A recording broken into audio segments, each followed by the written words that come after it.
this in a grab bag, and it was never one that I would have picked up on my own.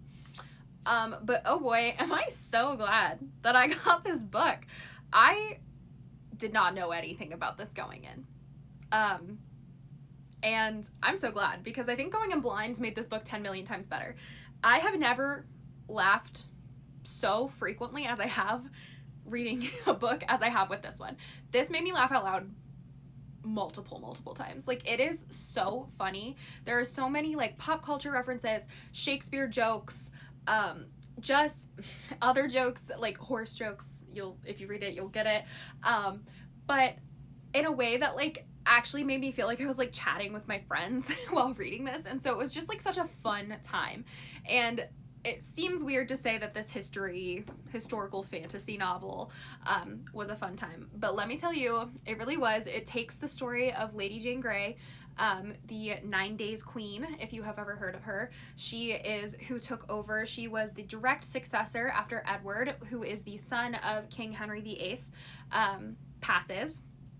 And he names Lady Jane Grey as his successor, not either of his sisters, Mary or Elizabeth. And Mary is not too happy about that. So she deposes Jane.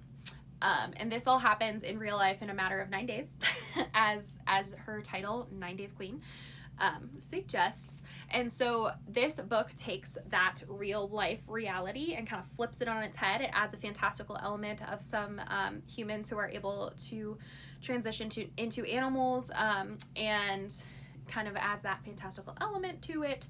I think it's kind of a, not 100%, but a little bit. It's an analogy to, or metaphor, whatever. I don't remember what the right literary device is, so sorry, it's been a while.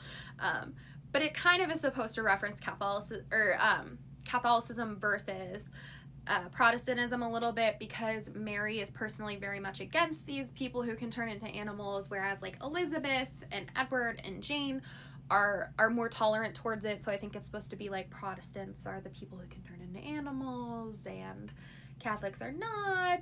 So I think there's a little bit at play there with like the actual history of it and everything.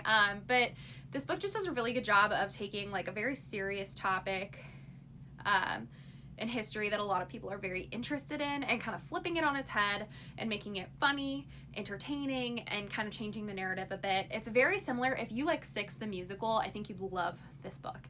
It is so well done, so funny, and it kind of gives back a happy ending to these people, and particularly these women who didn't get one, and it wasn't their fault, and they did deserve to live their lives. These were all young girls. I think Jane is 16, maybe 17. She's young when she is deposed by Mary and beheaded. And so this book is kind of giving back her power to her, albeit in a funny, goofy way. But it's still fun. So I think you should pick it up.